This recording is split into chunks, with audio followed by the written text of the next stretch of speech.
Dong, kameranya dong. Bismillahirrahmanirrahim. Assalamualaikum warahmatullahi. wabarakatuh. Nah guys, jadi kita hari ini di hari Jumat tanggal berapa? 20 ya? Tanggal 20 Februari, hari 2 puasa. Jadi kita bakal bahas tentang limbah. Nah, ngomong-ngomong tentang limbah, sebenarnya limbah itu apa sih?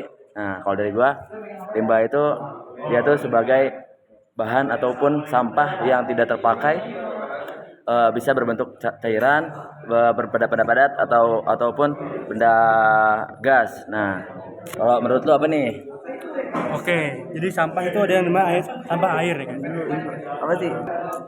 Oke, limbah itu menurut gue itu adalah sampah oleh masyarakat yang semakin lama semakin beragam. Nah, menurut lu? Oke, jadi kata gua limbah itu bahan pencemaran lingkungan yang mengancam kehidupan.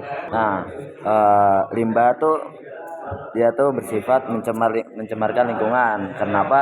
Karena dia bisa berdampak kepada rata-rata kepada tanah ataupun kepada lingkungan alam. Seperti contoh kepada laut yang bisa memicu ataupun yang menghasilkan sampah yang banyak sehingga bisa menimbun sampah itu. Nah, karena sampah ini ataupun limbah ini sangat merusak lingkungan, nah kita harus ada penanganan nih, yaitu bisa ditimbun, dibakar ataupun didaur ulang. Nah, didaur ulang ini dia yang lebih baik karena dia dapat menghasilkan suatu produk baru. Nah, selain itu ada pengolahan limbah. Nah, mari kita bahas pengolahan air limbah yang akan dibahas oleh Alpet. Oke, jadi pengolahan air limbah itu terbagi menjadi dua.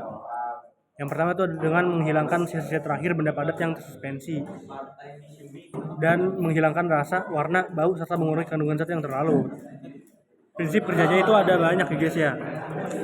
Yang pertama itu pengumpulan, kedua pemilahan, ketiga pengaliran limbah, keempat pengendapan, kelima proses aerob, kelima kucuran air. Jadi penambahan air untuk pembersihan limbahnya ya guys. Ketujuh ada proses anaerob, ke-8 ada sumber energi, ke-9 ada pembuangan sampah. Itu semua merupakan bagian dari pengolahan air limbah. Lanjut, selain pengolahan air limbah juga ada yang namanya limbah minyak yang akan dijelaskan oleh Aida. Oke, jadi limbah minyak itu kan sangat sering terjadi di sungai dan di perairan lainnya. Ya, terus minyak itu sangat resisten terhadap degradasi oleh mikroorganisme. Nah, bioteknologi kini menemukan cara menguraikan minyak dengan jamur Cladosporium resinae. Nah, itu gunanya dapat mendegradasi plastik dan parafin dengan efektif. Terus, dokter Cakrabarti menemukan hasil rekayasa genetika mikroorganisme lain, yaitu Pseudomonas yang dapat memecahkan ikatan hidrokarbon minyak. Nah, cara lainnya ada mengatasi polusi minyak, yaitu menggunakan pengemulsi yang menyebabkan minyak bercampur dengan air sehingga bisa dipecah oleh mikroorganisme yang lain. Nah, itu kita pindah ke pengolahan limbah plastik. Oke, jadi plastik itu kan sangat sulit terurai secara alami. Nah, terus kini menemukan plastik telah dikembangkan dengan menggunakan bahan politen dan polyester poliuretan yang bermassa molekul rendah sehingga dapat terurai dengan mudah.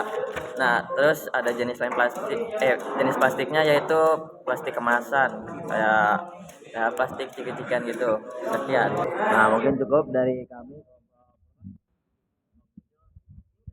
Saya Rifki, Saya Patih. saya Haidar. Mengucapkan terima kasih. Assalamualaikum Warahmatullahi wabarakatuh.